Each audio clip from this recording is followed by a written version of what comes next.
Nous vous prions de vous...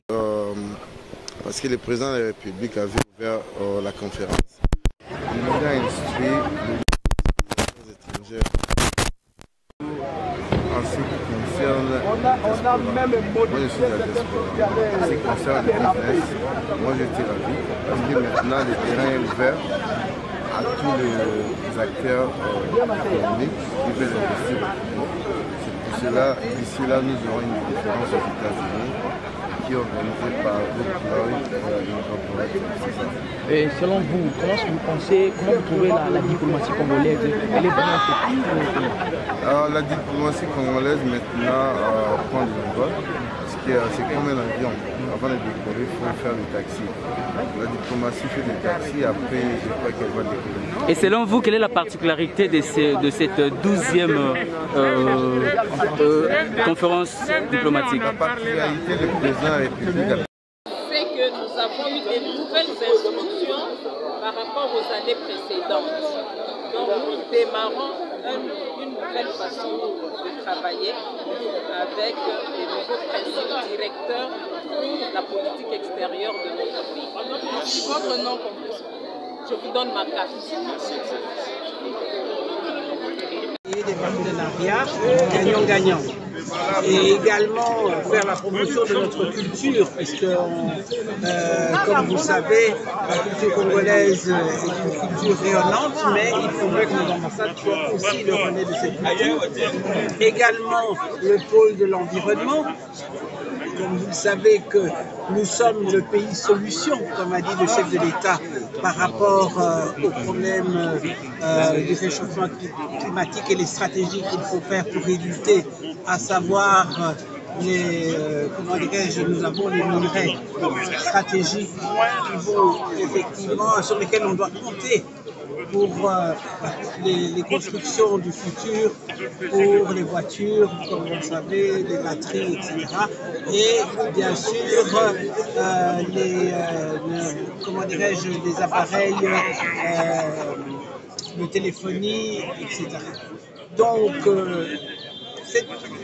je dirais que cette conférence était importante pour nous, non seulement parce que le premier diplomate congolais nous donnait un axe, mais c'était important aussi pour que, effectivement, tous les diplomates puissent se rencontrer, puissent échanger non seulement avec leur centrale, mais aussi échanger avec les plus hautes autorités du pays pour que nous puissions travailler en synergie.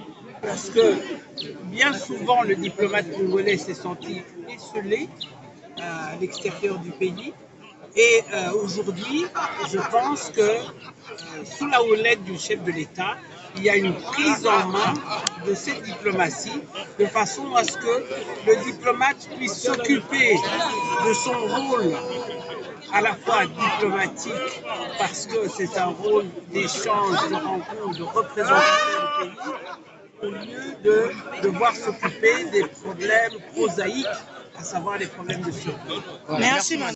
Je suis ambassadeur de la République démocratique du Congo en Espagne. Voilà, madame Louise, vous venez quand même d'assister à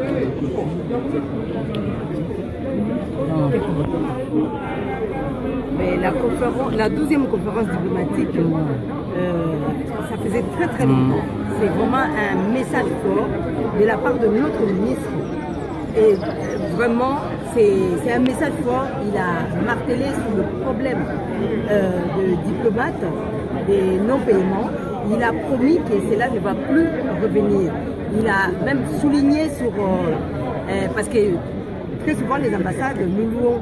Mais là, il a essayé de voir si nous pouvons acheter aussi les bâtiments pour nos ambassades. Pourquoi pas? Oui. Comment vous jugez la diplomatie congolaise à l'intérieur du pays? La diplomatie du Congo fonctionne. Moi, je peux vous dire, il est pour la promotion des femmes. Aujourd'hui, nous sommes au moins 22 femmes ambassadeurs. La diplomatie à l'extérieur fonctionne. En tout cas, il n'y a pas de problème. Que ce soit sur le bilatéral, le multilatéral, ça fonctionne très très bien. Il y a une particularité pour cette 12e conférence.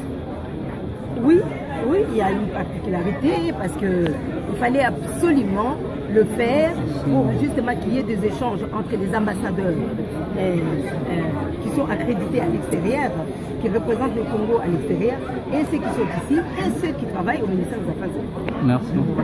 Merci beaucoup. Diplomatie du développement, c'est un moment pour s'imprégner de la politique et de la nouvelle vision du président de la République par rapport à la diplomatie congolaise. Comment vous voyez l'image de la diplomatie congolaise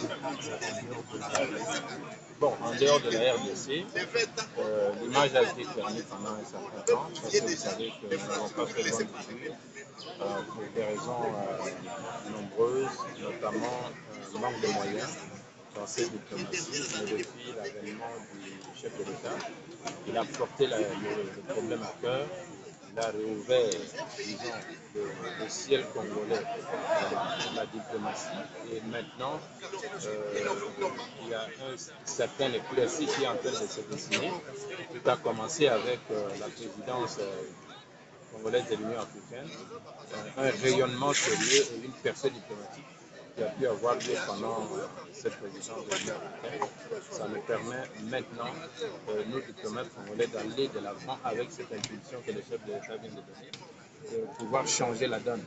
C'est-à-dire que amener un nouveau narratif, comme le ministre de la Communication a tout le dit, inscrire un nouveau narratif dans la diplomatie congolaise.